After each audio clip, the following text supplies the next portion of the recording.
Empathy. Putting yourselves in someone else's shoes. How do you actually do that? Hi everyone, Titus here. And just like that, we're in the last video of the communication week of this series.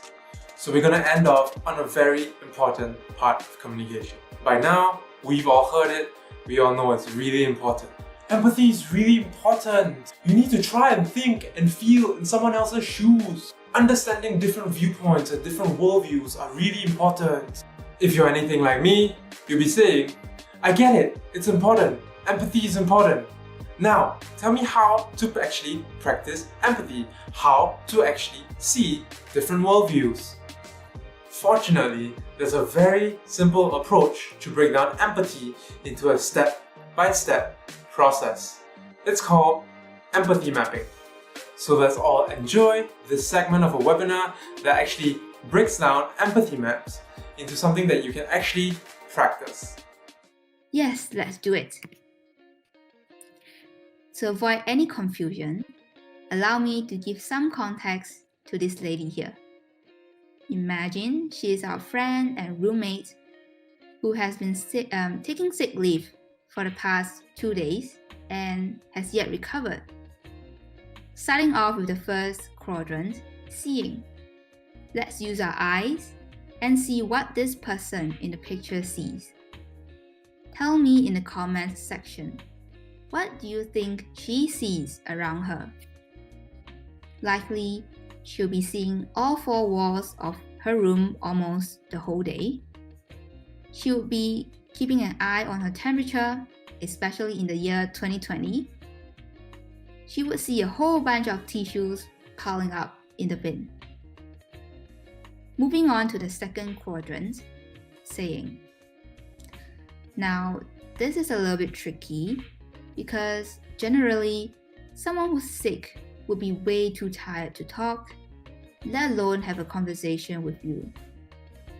At most, she would probably ask you to take care of her, like fetching her glasses of warm water, going to the pharmacy to get some cold medicine, or accompanying her to see the doctor. So that means there won't be much stuff for us to fill in this category.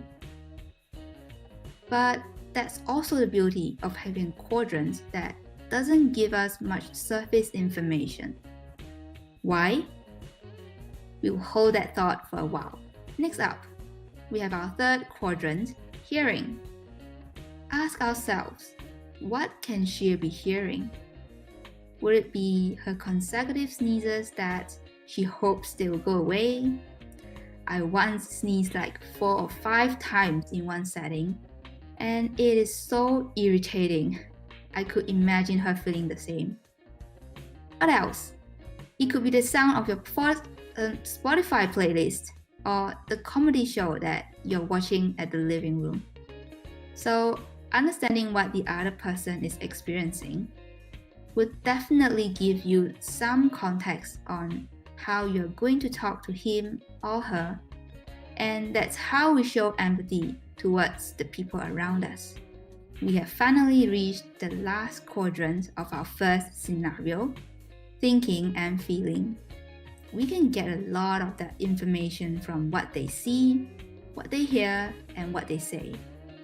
So, in this example, she didn't say much. That's likely because she's sick and she doesn't have the energy to speak. Her 5 consecutive sneezes probably makes her feel annoyed because it is itchy and makes her unable to breathe properly.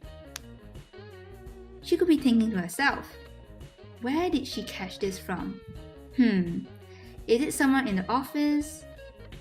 Or the person who coughed a little on the train?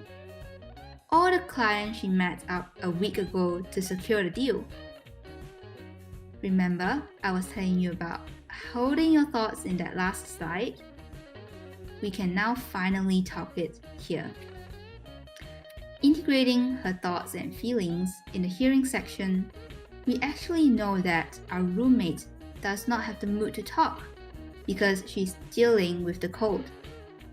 She signals to us she needs some time and space to deal with it. And how we can empathize with her is to get all the things she required to recover from the cold.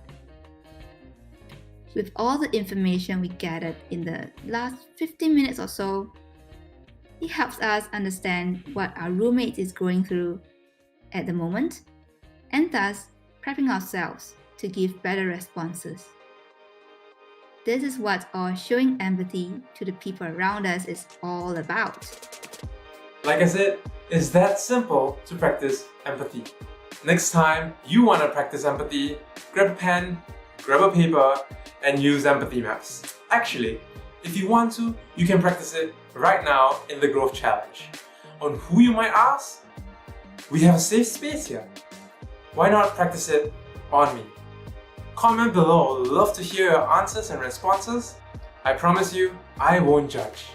So let's recap the 3 practical tips you can use in being an effective communicator.